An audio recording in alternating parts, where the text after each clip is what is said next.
Hello, in this video we are going to be looking at Peter Singer's preference utilitarianism.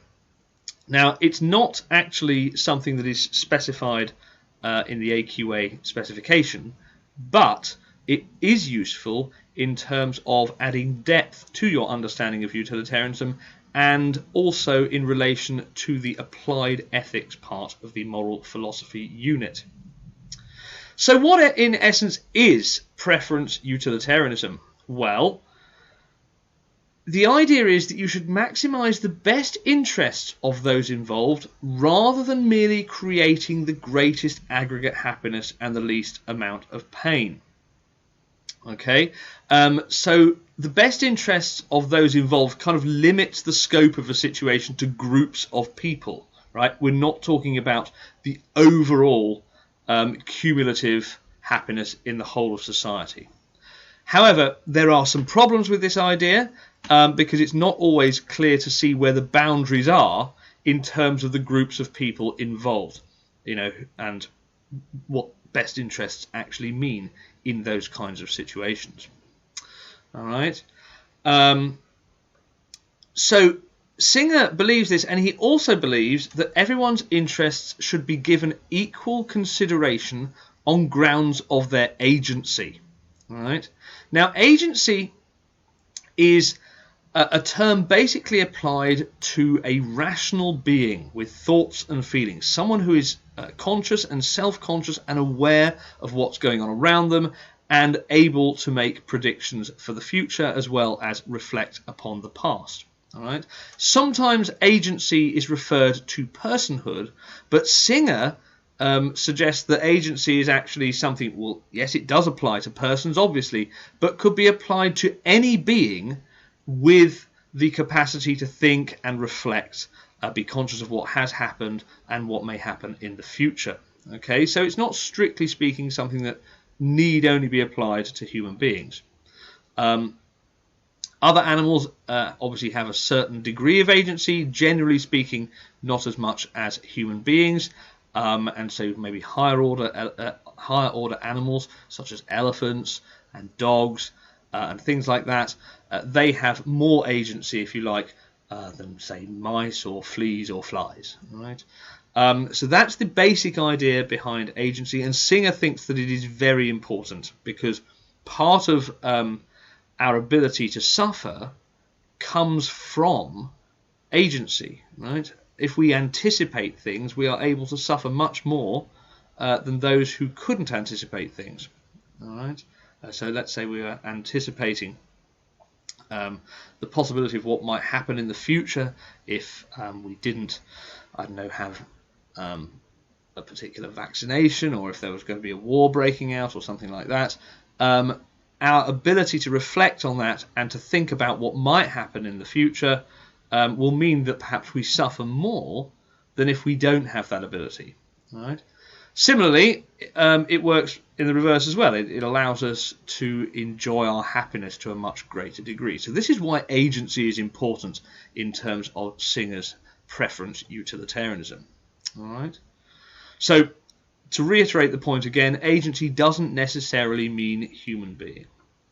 And there's a quote from Singer here: "Whether a being is or is not a member of our species is in itself no more relevant to the wrongness of killing it than whether or not it is a member of our race." And this links into another idea of Peter Singer's, which is known as Speciesism. All right, and Speciesism, he thinks, is of the same kind of prejudice as sexism or racism, in the sense that we treat, let's say we're speciesist, we will treat a dog differently from a human being purely on the grounds that it's a dog and not because of any relevantly different characteristics that a human being has from a dog. So obviously we do treat dogs differently from human beings, but that's generally speaking, or should be, on grounds of the genuine differences that there are between dogs and human beings, for example, mental capacity and so on. If, however, that dog happened to have the intelligence of a human being, then we would have no grounds, according to Singer, to treat that creature differently from a human being. And if we did treat that creature differently from a human being, then that would be an example of speciesism. All right. So he's really placing a lot of importance on this idea of agency. Okay, so agency is wholly tied up with the kinds of properties that an agent possesses. All right, we are moral agents because we are capable of making moral decisions. Animals, generally speaking, are much more limited in this respect. But again, if you came across an animal that could make rational moral decisions, then there would be no good reason for treating it any differently to our fellow human beings. All right. So we are self-conscious rather than merely conscious as human agents, meaning that we can reflect on our feelings, and we can realize that our feelings are indicative of love or hate, and that allows us into a whole other realm of happiness and suffering that is not available to agencies that lack these characteristics or lack these properties. So having looked at this idea of agency and the basics of preference utilitarianism, I now just have 3 questions for you concerning moral value and agency. And once you've looked at these questions, just pause the video and make some notes. Do you think the moral value of a person is tied to their cognitive awareness, tied to their agency? Why do you think we apply morality to human beings more than animals? And finally, is killing an animal just as wrong as killing a human being? Why or why not? And whatever answer you come up with, make sure that you support it with reasons. So Singer's preference utilitarianism is often thought about in relation to medical research, and indeed Singer takes a good interest in this. He believes that in many cases it's better to use a human embryo for research than live animals. And why does he think this? Well, one of the main reasons is that a human embryo doesn't have, in his eyes anyway, doesn't have agency. It doesn't have the capacity to reflect and plan ahead, to love and hate and so on and so forth. All right? It's an unconscious clump of cells.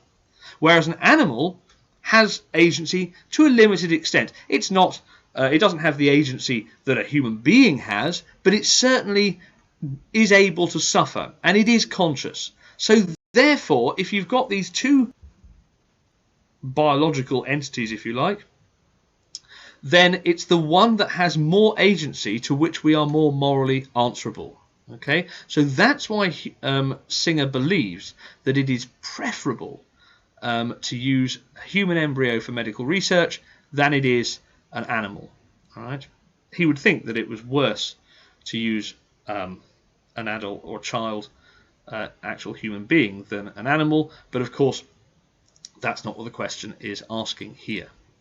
And agency matters to Singer because of this ability to reflect. The greater the level of agency, the more that agent has the ability to be happy or to suffer. So, he says, this preference version of utilitarianism judges actions not by their tendency to maximize pleasure or minimize pain, but by the extent to which they accord with the preference of any beings affected by the action or its consequences. So what matters is the satisfaction of an individual person's interest or desires, or in some cases, group interests or desires. All right?